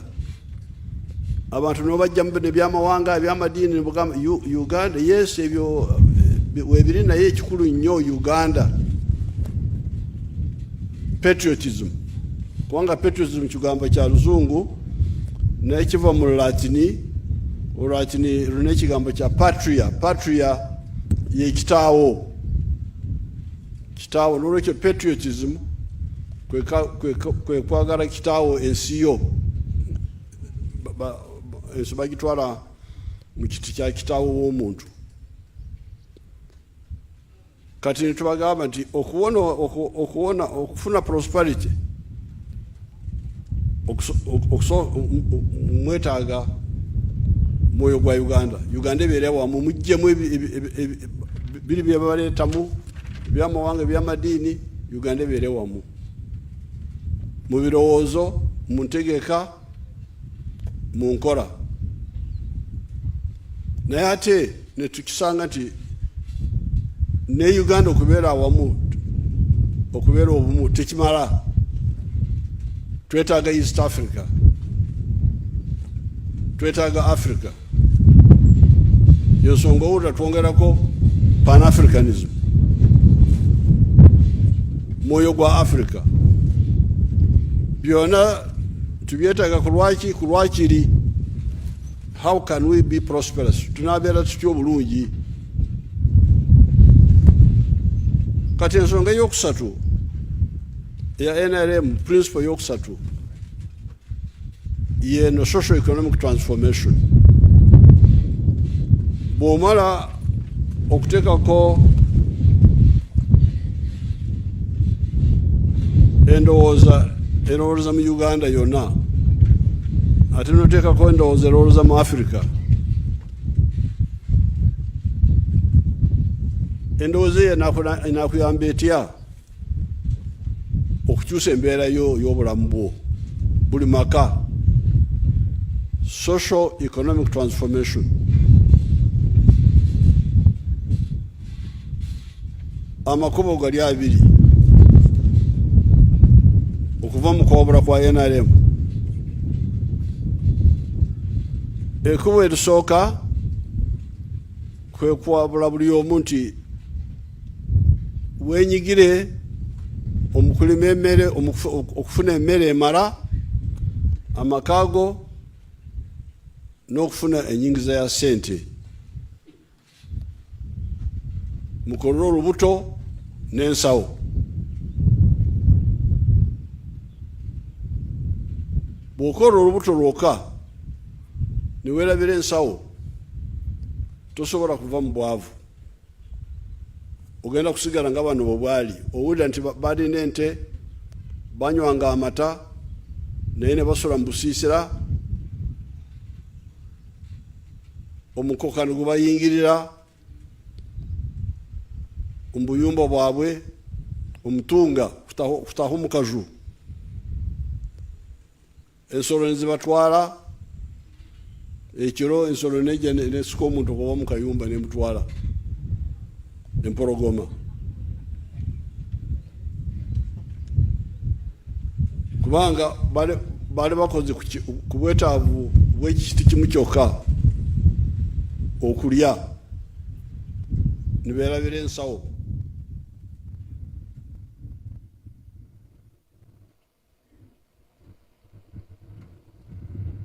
Ekkubo eryokubiri lyekkubo ery'okusoma. Kubanga omuntu asomye ebiseera ebimu okusoma, abasomye oluusi babula ne bafuuka abazungu. Basangawo yeefuula omuzungu, abasiraamu beefuula abawarabu, ne batafuna omulamu mu kusoma. Naye bw'osoma n'ojjamu ebyomugaso ebirala n'obyalabira, ogenda kuganyulwa. Kati bwe tutuukawo ku nsonga y'okusatu, social economic transformation, amakubo gaffe gaba abiri. Bonna basome, abaana bonna basomera obwereere, na mukolere olubuto n'ensawo. Mu makubo ago gombi embeera yaffe egenda kukyuka y'amaka gaffe. Kati bwe tudda okukolera ensawo n'olubuto, awo twongerako akagambo akalala nti mukozese ekibalo, temumala gatomera. Kubanga bano abalunzi owulira kati basanyufu, era bagamba nti kati embeera yaabwe yakyuka. Naye ekyaleeta embeera yaabwe okukyuka kyali kibalo kinaabasomesa. Abanyankole balina olugero olugamba nti amweso g'omufu n'omwekoleire, amaaso g'omulambo ge maaso agooli yeetisa omulambo.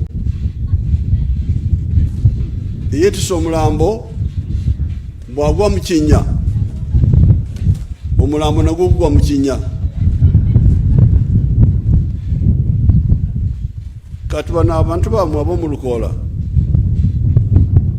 nalina okubalabira ekkubo kwe banayita, kubanga bali tebakimanyi bo baali eno mu Lukoola bintu byabwe, mu kusenguka, mu kunywa omwenge, biki. Ate abamu bwe bavanga mu ebyo ne bagezako okukopa abagagga ab'ente ez'ensagala ez'obujjajja, zino ezaffe ez'amayembe amawanvu, ne bagezako okukopa ranching, kubanga muwulira nti wano waliwo ranches kati ranch okulunda ente z'ennyama walimu ekibalo naye ekibalo kya njawulo okulunda ez'ennyama weetaaga okulunda ente nyingi ente 1,000, 2,000, 3,000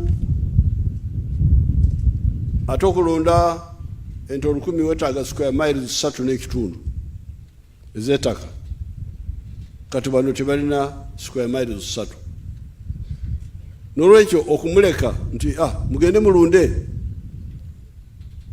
bwe mujja kisozi mugenda kusangayo Museveni alina ente nyingi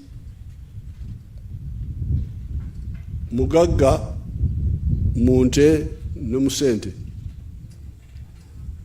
naye bw'ogezako okwefuula nga Museveni so nga olina acres 10 z'ettaka ogenda kubula kubanga mu acres 10 enunda eyaffe ey'edda osobola okuteekamu ente 3 zokka ez'ennyama kati bw'oteekamu ente 3 buli mwaka onaatunda meka ente emu kati mu nte emu onaggyamu ssente meka n'olwekyo bano n'abayamba okubala ekibalo nti mmwe ente ez'ennyama muzirekera abagagga oli wabalya meyejo gambe ezimukulisa nemulisa ki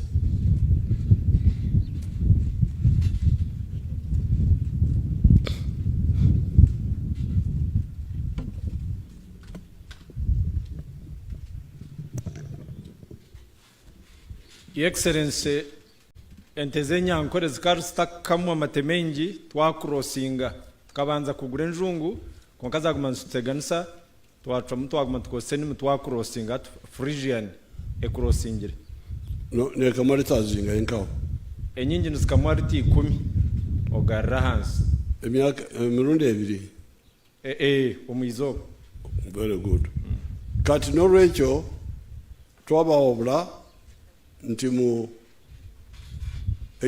ekibalo kyammwe ekinabayamba kibalo ky'amata si kya nnyama kati omukalulu ka 96 kwe kuwabula kwaffe okwa manifesto y'obudde obwo 96 mu manifesto twateekamu 4 acres model acres ezo 4 lyali ddagala ly'abantu abampi si bagagga ba Museveni abo mubaleke naye omuntu owa acres 4 okudda wansi netumuwabula nti gwe eddagala erinakuwonya dira ikemu y'emwanyi kubanga emwanyi tubaze ekibalo ikemu egenda kuganyula oyinza kujja miliyoni 10, 12 bagamba nti Vietnam batuuka ne miliyoni 18 buli yika netwongerako ikemu y'ebibala n'okusingira ddala emiyembe emicungwa enanasi waliwo n'ebibala ebirala ebireeta ssente nyingi eyoyika ey'okubiri eyokusatu teekamu omuddo kubanga omuddo omuyika emu gusobola kuli ssente 8 za Frisian omwaka kato awo tulina omuntu waffe ali okulaba nga yatukolera ekyamaanyi waliwo akatabo ke wawandiika mukama wange buli muntu ali wano twakamuwadde very good webale nnyo kati nzira mu njiri gye mwategeera dda naye si kibi kubanga Musa yafuna ebiragiro 10 emyaka 14 emabega naye n'olwaleero lwogenda mu kanisa ebiragiro 10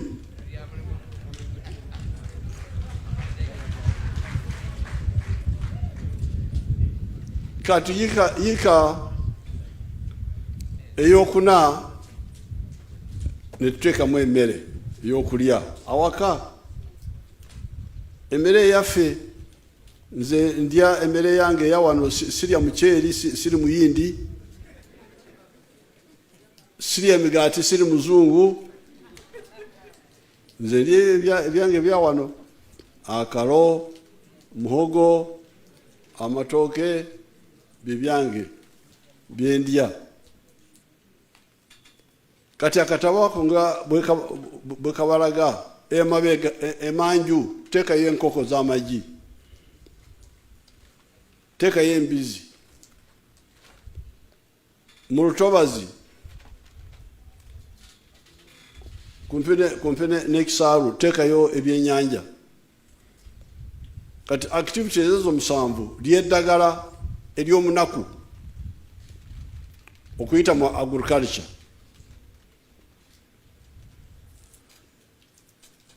So that is socio-economic transformation through agriculture. But then waliwo amakolero n'emyoga eby'emikono eryo nalyo kubo. Ne wabawo obuweereza services nga boda, hoteli, tourism. Ne wabawo ebyuma bya kalimagezi ICT. So ebyo byonna biri mu kubo erya okukyusa embeera yo oyita mu kwenyigira mu bikola sente, joining the money sector. Kati liri ekubo eryokubiri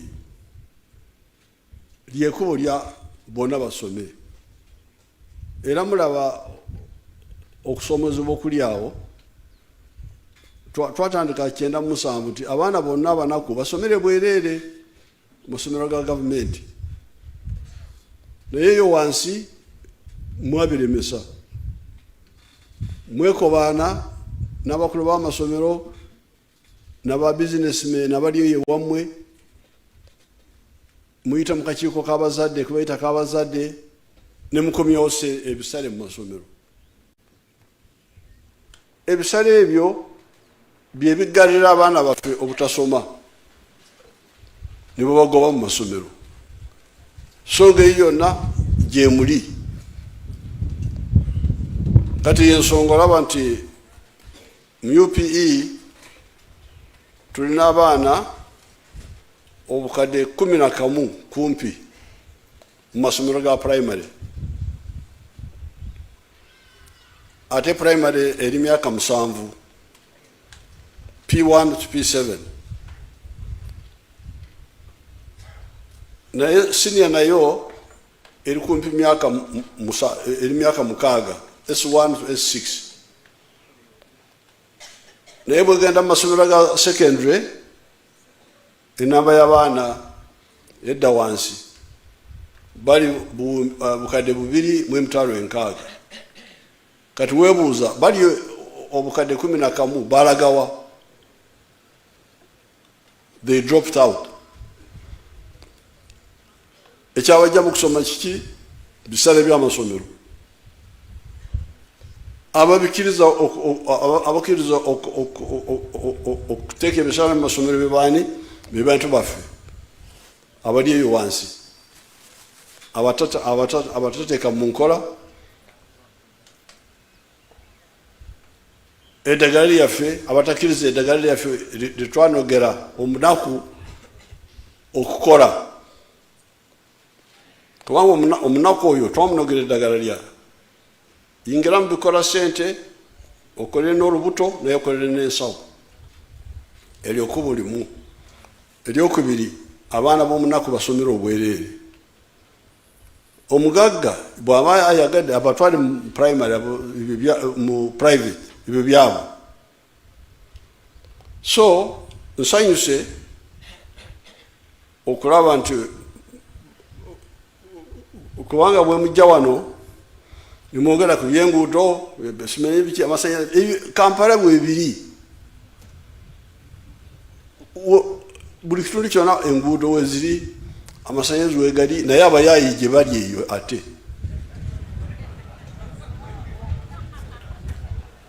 Abaavu abatalina na mmere kati oba enguudo oba kolasi ewonya enjala bagiyita ki mu Luganda oba kolasi ewonya enjala oba ewonya obwavu kulwaki Kampala waliyo abaavu so nga enguudo zituuka wonna amasanyalaze wegali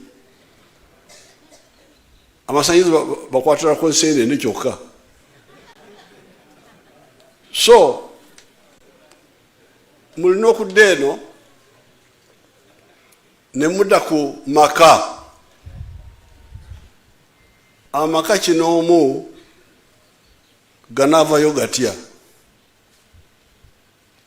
kati obutabo obwo bwe baweereza mwe muli eddagala erya buli maka ate obubondo waliwo Bishop waffe Senabulya yampa ekigambo nti mu Luganda sector bagiyita kabondo. Sectors ezo ziri nnya: commercial agriculture, manufacturing, services and ICT. Obubondo obwo buna mwe muli eddagala y'okukyusa embeera y'abantu. So this is now principle number 3, socio-economic transformation. Patriotism, Pan-Africanism, socio-economic transformation. The fourth one is democracy. Democracy is clear. Tetulina kumenya kanyo okukinyonyola. N'olwekyo nsanyuse kubanga kituufu kirabika abantu baffe eyo wansi tebategeera ne mu parliament bw'olaba abakulembeze ab'eno waggulu bonoona budde babeera mu ebyo mu nkiiko simanyi biki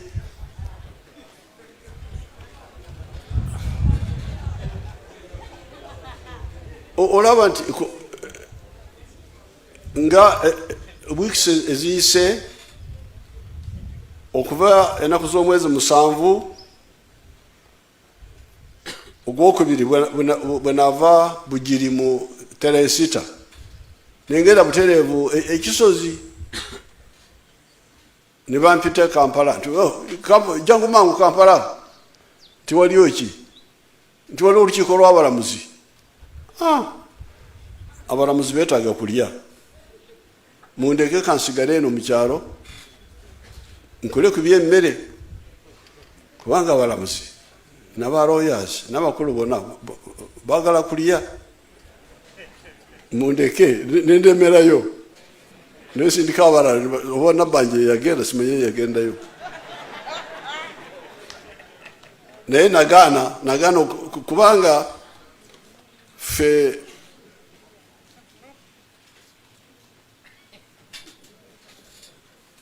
abakozi abawano banansangwawo tumanyi seasons eno season okuva mu January okutuuka mu February tugiyita akanda, the small drought. Waliwo ebintu byolina okukola mu budde obwo ate bwe tuba mukanda tugenda mu Katumba ngono minister waffe Katumba is the season of March to May bagiyita Katumba mu Lunyankole ate bo June, July, that's a chanda, the big drought. Then August to end of December is Itumba. So nolwekyo nali sisobola kufiirwa obudde obwo okubeera mu kyalo okukola nengenda mu nkiiko omukugulawo please mundeke kankole ebyange eno. Nolwekyo nandibasabye kati kirabika njagala kwebaza Nabbanja kubanga Nabbanja ddala mukozi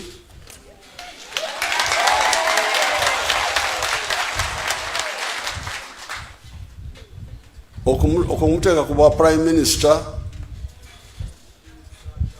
yali asasudde bamukubamu oluyi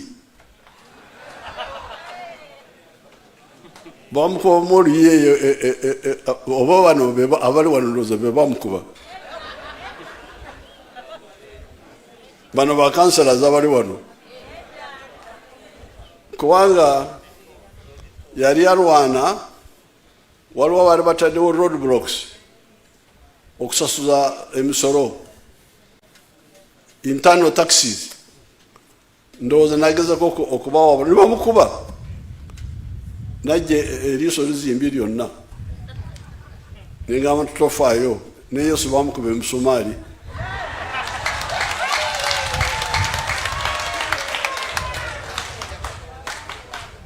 kati oluvanyuma Yesu yagenda mu ggulu mpulira nti bali abalala bagenda mu Geyeena. Nolwekyo Nabbanja okukitegeera n'amanya nti kirabika waliwo abantu bano ate muli bantu bangi ate muli mu bantu chairman we district number councillors bali eyo abo bonna bwe bambala galubindi ne balaba bulungi ensonga tugenda olugenda kubeera lwangu.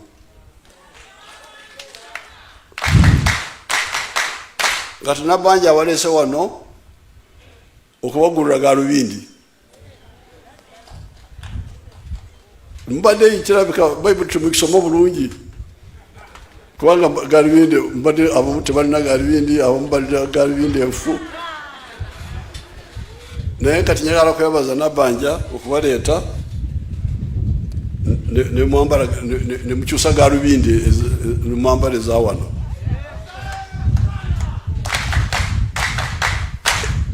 Ebyesente si bibyo ebikulu kubanga esente gabano aba wano mu Lukoora bano aba tetwakozesa sente wano mu Cattle Corridor enkyukakyuka ebadde mu bantu abo yali yakuwabula kusinga okuwabula ate ne tuleetako na coolers ntono kubanga ono bwagamba nti waliwo coolers 9 mu katawuni ako ezisinga si za private.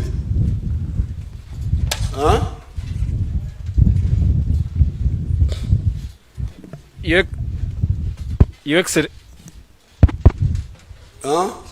Excellency, enyingi za private naye bbiri za twazifuna okuva NADS. Kubanga okutandika kaweefube w'amata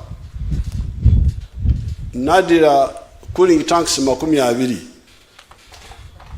ze najja mu Danida nezigabagaba mu bitundu ebimu basi kati NADS egenze yongerako ntonotono naye okusinga za private naye ekikulu kwali kuwabula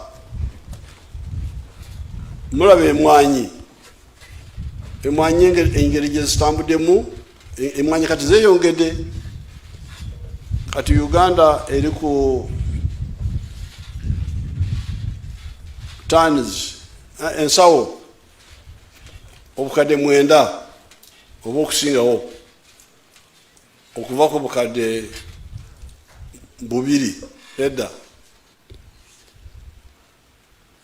ezo zo tubadde tugaba operation wealth creation yabadde egaba endokwa naye nakyo ekikulu kuwabula abantu ne bamatira. So n'olwekyo njagala okubayozaayoza mukuluka eyo okuva mu kizikiza, ate nammwe emanyi nti mufuna akasaala katono, naye nange nfuna akasaala katono.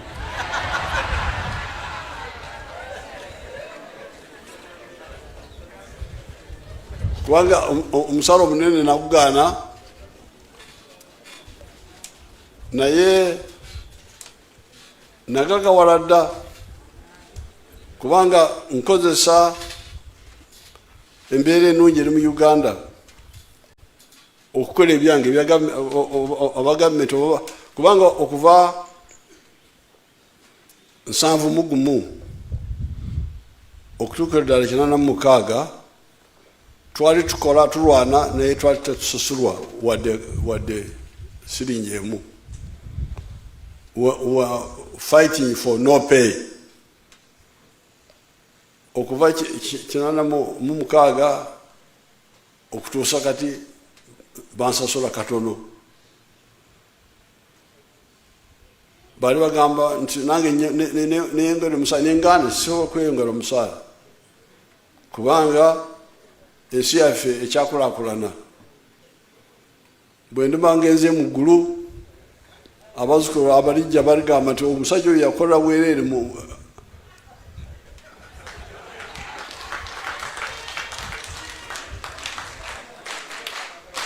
nti akasimu mukaweereza abazzukulu bange, ebyo byammwe buli mwagala okukikola mukikole, bwe mba timwagadde Katonda gyali ensasula dda. Naye ku lw'embeera ennungi eriwo, wadde nfuna katono mu gavumenti, naye embeera ennungi nkola ebyange ne bensasula kinene. N'olwekyo nammwe mwanditandikidde awo. Singa muteekawo enkola nabanja, bano abakulembeze ne bafuna nabo entandikwa.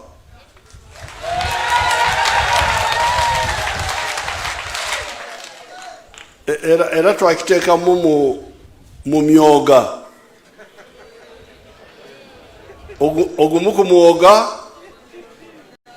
gwa political leaders mwekiri, naye temukikozesa. Njagala kusaba kubanga saagala abaavu batawaanya.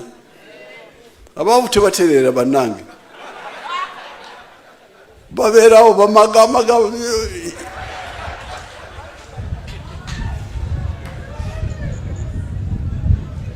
Kati nabanja akitunulemu, tuteekewo ensawo y'abakulembeze mu beewola ne bakola ebyabwe ne beezimba.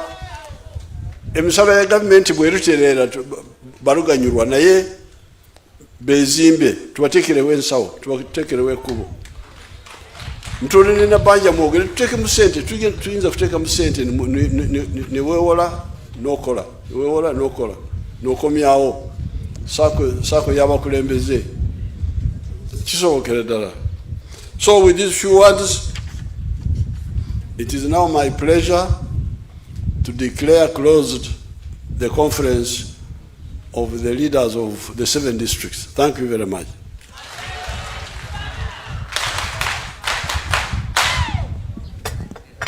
May we all rise and sing the anthems in reverse.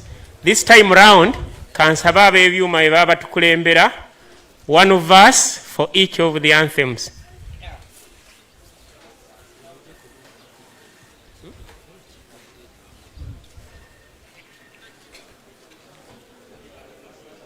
DJ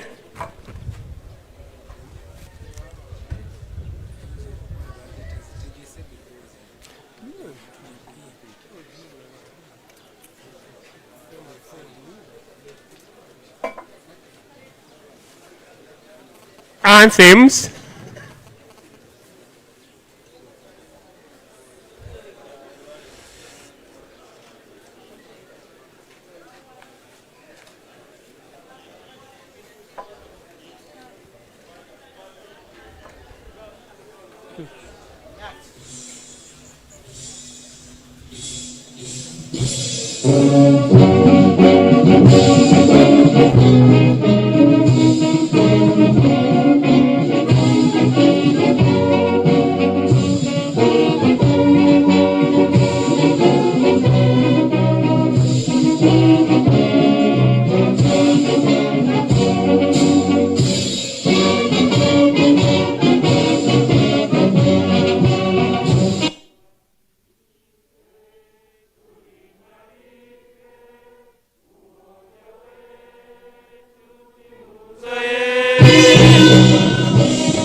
Your Excellency, the Office of the Prime Minister